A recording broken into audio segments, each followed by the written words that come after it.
कुपवाड हत्याकांडाबाबत उपमुख्यमंत्री एकनाथजी शिंदे यांची तातडीने दखल.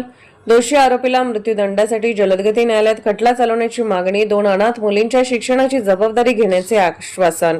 कुपवाड सांगली येथे घडलेल्या अत्यंत अमानुष व संतापजनक दुहेरी हत्याकांडातील आरोपीस मृत्यूदंडाची कमाल शिक्षा मिळावी तसेच मृत दाम्पत्याच्या 2 अनाथ मुलींच्या शिक्षण व भवितव्याची शासनाने जबाबदारी घ्यावी या मागणीसाठी सांगली जिल्हा शिवसेनेच्या वतीने महाराष्ट्राचे उपमुख्यमंत्री माननीय नामदार श्री एकनाथजी शिंदे साहेब यांना निवेदन देण्यात आले. निवेदनात या प्रकरणाचा तपास तातडीने पूर्ण करून जलदगती न्यायालयात खटला चालवण्यात यावा. आरोपी दोषी सिद्ध झाल्यास त्यास कायद्यानुसार मृत्यूदंडाची कमाल शिक्षा मिळावी तसेच तपासात अन्य कोणी सहभागी असल्याचे निष्पन्न झाल्यास त्याच्यावरही कठोर कारवाई करण्यात यावी अशी मागणी करण्यात आली.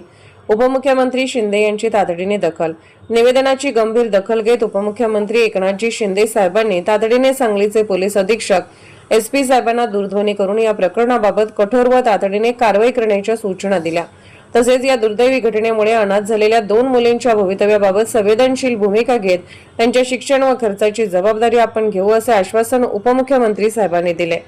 यावेळी सांगली जिल्हा अध्यक्ष बजरंग भाऊ पाटील, विलास देसाई, जहीर मुजावर, नानासाहेब शिंदे, आशिष साळुंके, सतीश देसाई, डॉक्टर सतीश देसाई, श्री अमोल पाटील, श्री सुरेश टेंगले, अरुण मोरे, दादासो पाटील, ओंकार भोसले, शमशेर नदाब उपस्थित होते.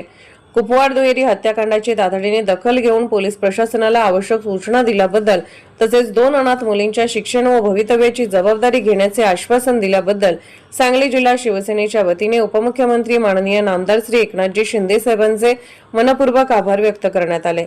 सांगली जिल्हा शिवसेना.